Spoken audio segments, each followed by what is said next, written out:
A week ago, Representative Feist and I met with around 20 daycare providers, and the goal was to share my draft proposal to protect children from abuse and keep parents informed. And I wanted to get feedback from providers themselves, because we shouldn't regulate people before listening to the people we're regulating. We also hope to gather information from providers on how we can make their jobs easier and reduce their costs, because daycare is something that's ridiculously regulated, and we can do a lot to lower costs and make kids safer. And I have no desire to mandate anything additional on childcare providers without also reducing their regulatory burden. The last thing we need to do is make daycare even more expensive. I pay $19.45 a month for just one child. And I'm trying to be as transparent as possible by throwing out my ideas in public, because I want to make a law that does more good than harm. And I think this thinking out loud approach is the right way to craft legislation. So please, this is a work in progress, and I want your input as we move forward. Also, requirements will be different for center versus in-home providers, as they already are, because obviously those are very different situations. So with all that said, here's the draft proposal. Number 1, video monitoring and data retention. Requiring one camera in rooms where children are present, with the exception of the bathroom, of course.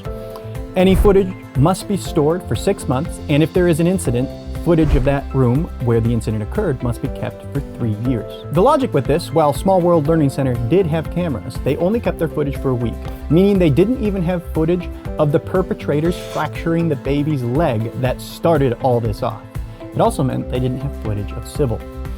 Having the footage is the only reason they're getting felony charges instead of just getting fired. And the reason for the 3-year retention for an incident with an incident report is because the law around mandatory reporting of abuse applies to abuse within 3 years. So it'd be good to have footage connected with any allegations there. Number 2, transparency for parents. Parents must have access to the footage within 24 hours of an incident if it happens.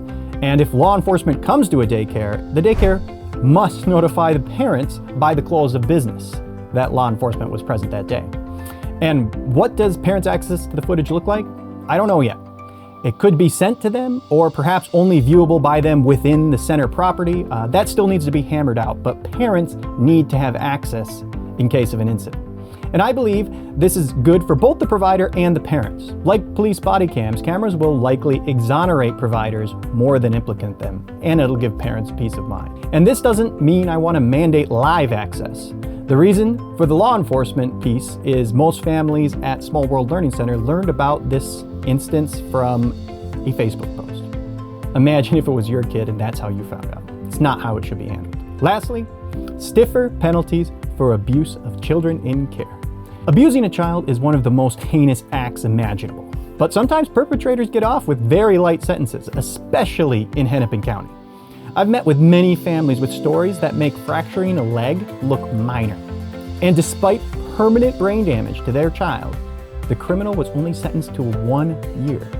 To address this, we need to double the penalty for malicious treatment of a child under 4, from a maximum of 5 years to 10 years in prison.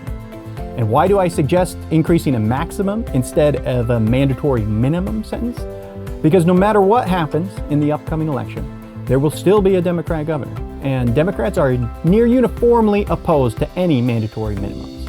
And if a mandatory minimum were to pass, dysfunctional county attorneys like Mary Moriarty might not even prosecute them if the case has a mandatory minimum. And the last thing I want to cover is what I'm definitely not doing. I will not mandate audio recording. I won't mandate anything with greater than 1080p resolution, and there won't be any mandate for multiple cameras per room, as all those things, if they are done, will make it a lot more difficult to comply and more expensive.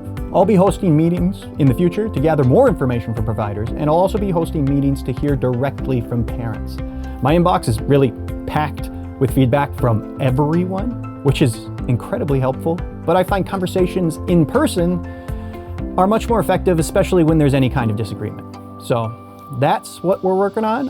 Let me know if you have any questions or anything like that, and let's have a civilized discussion in the comments of this video. Thanks for listening. I'll see you next time.